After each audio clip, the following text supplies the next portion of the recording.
Manfaatnya mendongeng untuk anak secara rutin itu kalian akan lihat manfaatnya itu ketika dewasa. Ketika dewasa dia akan jadi sosok orang yang lebih suka baca buku dibanding mungkin main gadget gitu ya. Kenapa orang harus suka baca buku? Karena ketika dia baca buku, orang akan lebih kritis.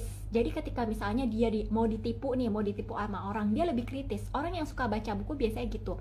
Orang yang suka baca buku biasanya wawasannya luas, bisa melihat sudut pandang dari sisi hal yang berbeda, sehingga ketika dia dewasa dia nggak pernah nggak menghakimi seseorang gitu. Jadi sangat-sangat berguna banget mendongengkan anak itu, benar-benar sangat berdampak atau berefek ketika dia sudah dewasa nanti. Ketika misalnya kita rajin mendongengkan dia, merutinkan dia dongeng nih, ya paling enggak sekitar umurnya dia 2 sampai mungkin berapa tahun ya, 2 sampai mungkin dia 9 tahun lah, 2 sampai dari kecil sampai besar dongengin anak secara rutin itu sangat-sangat bagus buat anak-anak. Karena ketika dewasa, pertama dia punya selain wawasan yang luas, yang kedua dia jadi lebih suka baca buku, yang ketiga adalah punya pemikiran yang kritis. Kalau kalian tahu nih, kalau kalian tahu misalnya jurnalis kayak salah satunya mungkin jurnalis Mbak Nana, kenapa sih Mbak Nana bisa suka banget sama buku? Kenapa sih dia bisa jadi sosok yang sangat kritis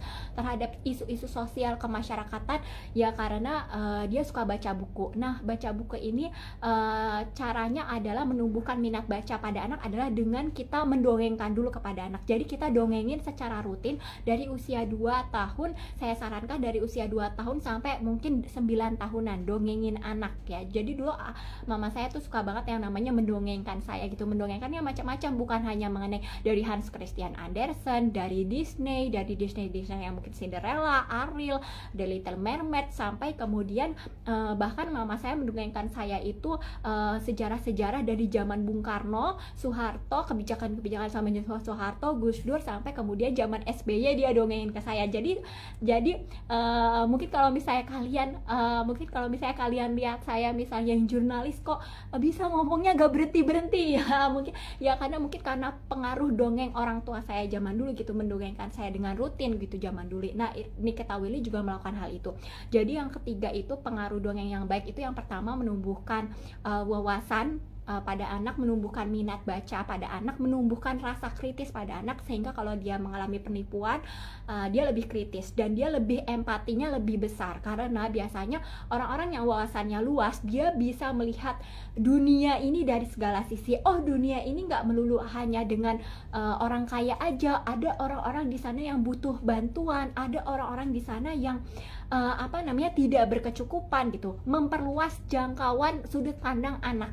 Jadi membaca itu, menumbuhkan minat baca itu memperluas jangkauan sudut pandang anak-anak. Itu tadi ya, membuat dia menjadi kritis, jadi orang ya. Terus kemudian membuat anak kosakatanya lebih banyak. Jadi ketika dia ngomong, ketika dia nulis, kosakatanya itu jauh lebih banyak. Itu tadi ya, kalau kita misalnya rajin ngedongengin anak, kosakata anak dan struktur bahasa anak tuh lebih terstruktur gitu. Dan biasanya dia punya ketegasan tersendiri karena dia yakin terhadap pengetahuan yang dia miliki. Biasanya punya ketegasan tersendiri. Jadi benar-benar ya, saya menyarankan kepada orang tua Indonesia di luar sana untuk menumbuhkan minat baca pada anak dengan rajin dan juga rutin untuk dongengin mereka gitu.